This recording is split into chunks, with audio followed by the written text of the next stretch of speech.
I think that I'm mad about rumors that Canelo might face Dimitri Bivol at 170 something. All right, not the full weight class, and some people are mad about that. Now, as you can see, I said in my announcement that Canelo he followed Floyd, boxing, but also in terms of the business side of boxing, in terms of negotiations. Okay, um, and so he's fiercely right now negotiating with, I'm pretty sure, with Caleb Plant's team, and because he wants the Caleb Plant fight, obviously, he's gonna have a backup like Dimitri Bivol, and he's saying, man, you know, if you don't, if you don't wanna, you don't want me to fight Caleb, it's not a problem. I'm gonna just fight Bivol. Yeah, I got another fighter who wants to fight me. You know what I mean? So, uh, this is just a way of pressing negotiations. But as to the catch weight, where everybody's making a whole big hullabaloo over, if you do recall, Floyd fought Canelo at a catch weight of 152. But there was a reason Floyd fought Canelo at a catch weight of 152. Canelo offered to face Floyd at a catch weight of 150. He said, I would go down to 150. This was in 2011, 2 years before, or a year and something before. He said, I'm willing to come down to 150 and face you, Floyd. So when Floyd took up the offer, he was like, okay, well, so you ready to face me at 150? Let's go. Canelo was like, nah, man, I can't do 150, man. That was 2 years later. Floyd was like, well, why'd you put it out there?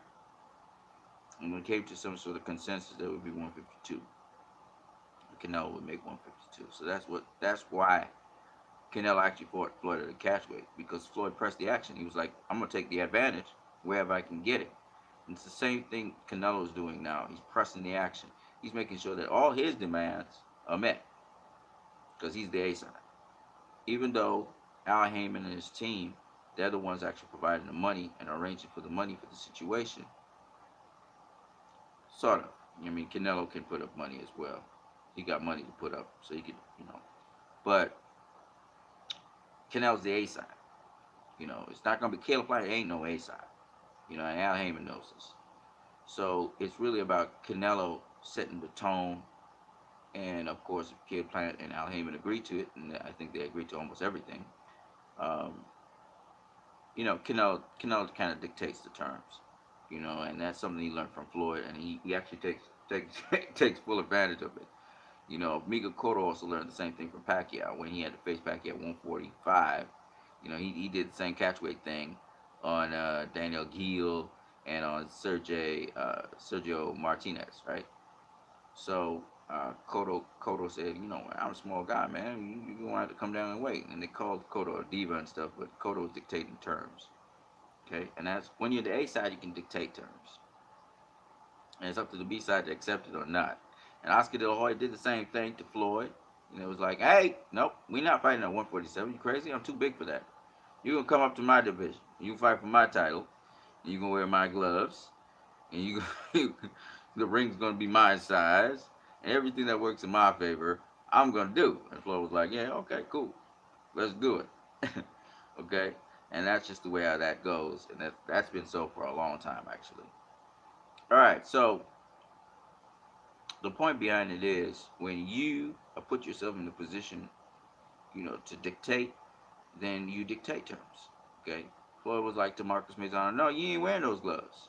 Okay. The glove situation has been a long going thing for a very long time in boxing. Okay. People always argue over gloves, but they work it out usually. And in the case of Sugar Ray Robinson was, you ain't got his money. If you ain't getting no fight, you know what I'm saying? There gonna be no fight.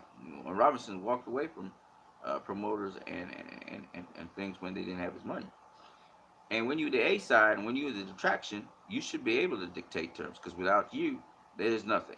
Okay, so you know Canelo Alvarez, man, he's just only doing what Floyd and Oscar and Sugar Ray Robinson and a lot of people before him. But now he's gotten very savvy to the business of boxing. My only thing is, I hope he doesn't. have Eddie Hearn so far up in his ear that he can't, decipher that, yeah, okay, Eddie Hearn could be trying to murky up the water as well. So you got to be kind of careful with that, Canelo. When you're doing a negotiation with Al Heyman, if you say you're a free agent, you should be able to do business with anybody. And you should be successful. And hopefully Canelo is able to do business with Al Heyman. And hopefully he can get on with the fight with Caleb Plant so we can see what will happen. You know, because that's going to be a monumental fight. And once it doesn't end in a draw, somebody's going to be undisputed champion at 168. And we've never seen that. We've never seen an undisputed champion at 168. So the first undisputed champion at 168, I think, will be Canelo. So that could be pretty dope, Or Caleb Plant, which would be fair. So I would love to see that. That's making history in the making. I think. I also would like to see a lot more, but that's all I got for now. I just wanted to share that with you guys.